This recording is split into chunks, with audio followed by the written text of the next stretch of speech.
हाँ जी अस्सलाम वालेकुम अजीज हम वतनों प्यारे पाकिस्तानियों। कुछ दोस्तों की फरमाइश ते वीडियो बना रहा वा जेडे एजेंट तुहानू आखन भी दुबई विजिट ते भेज के काम ते लवाने आ जनाब लित्र ला के उन्होंने सिर च मारने शुरू कर दिओ। कोई काम शम नहीं है। इतों चूरन वेचते हैं बंदे नूं आंदे ने जांदे ही एयरपोर्ट तो उतरदे तुहाडी तनख्वाह स्टार्ट हो जाएगी।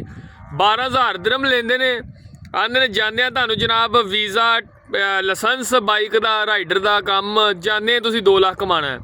कोई प्लाट वेच रहा है, कोई पैली वेच रहा है, कोई कुछ वेच रहा है, कोई कांडे वेच रहा है, कोई बाहर बूटियां ना पैसे लगे ने ना। बचो चोरां डाकुआं कुआरी हव्यां तो। और दूसरी गल जनाब 1200 तो उत्ते किते लेबर दे मजदूर दे बंदे दी कोई तनख्वाह नहीं है। 1200 चो 300 तो हर रोटी बकाया तुहानू बचना 800-900 रुपया 700 600 ਉਹਨੂੰ ਤੁਸੀਂ ਮਲਟੀਪਲਾਈ ਕਰ ਲੈਣਾ ਜੋ ਰੇਟ ਚੱਲਦਾ ਹੋਵੇ। ਅੱਜ ਕੱਲ੍ਹ ਤੇ ਰੇਟ ਅੱਛਾ ਚੱਲ ਰਿਹਾ 60 ਰੁਪਏ ਚੱਲ ਰਿਹਾ, ਕਦੀ 48 50 ਤੇ ਵੀ ਆ ਜਾਂਦਾ ਤੇ ਤੁਹਾਨੂੰ ਉਹ ਹੀ ਬਚਣਾ 25-30 ਹਜ਼ਾਰ ਰੁਪਈਆ। ਠੀਕ ਹੈ ਇਹਨਾਂ ਬਚੋ ਚੋਰਾਂ ਡਾਕੂਆਂ ਤੋਂ ਜਿਹੜੇ ਸਬਜ਼ ਬਾਗ ਵਹਾਉਂਦੇ ਨੇ ਉਹ ਤੁਹਾਨੂੰ 1200 ਰੁਪਈਆ ਨਾਲ ਦੱਸਦੇ ਨੇ ਟਾਈਮ ਸ਼ੈਮ ਪਾ ਕੇ 1500 ਨੂੰ ਤੁਸੀਂ ਜ਼ਰਮ ਮਾਰ ਦਿਓ ਤੇ ਆਂਦੇ ਹੋ ਵੈ ਵੀ ਵਾਹ ਮੈਂ ਤੇ ਲੱਖ ਰੁਪਈਆ ਕਮਾਣਾ। ਸਾਰੇ ਖਰਚੇ ਕੱਢ ਕੇ 30-35 ਹਜ਼ਾਰ ਹੀ ਬਚਦਾ। ਲਿਹਾਜ਼ਾ ਬਚੋ ਇਹਨਾਂ ਚੋਰਾਂ ਡਾਕੂਆਂ ਤੋਂ ਏਜੰਟਾਂ ਤੋਂ।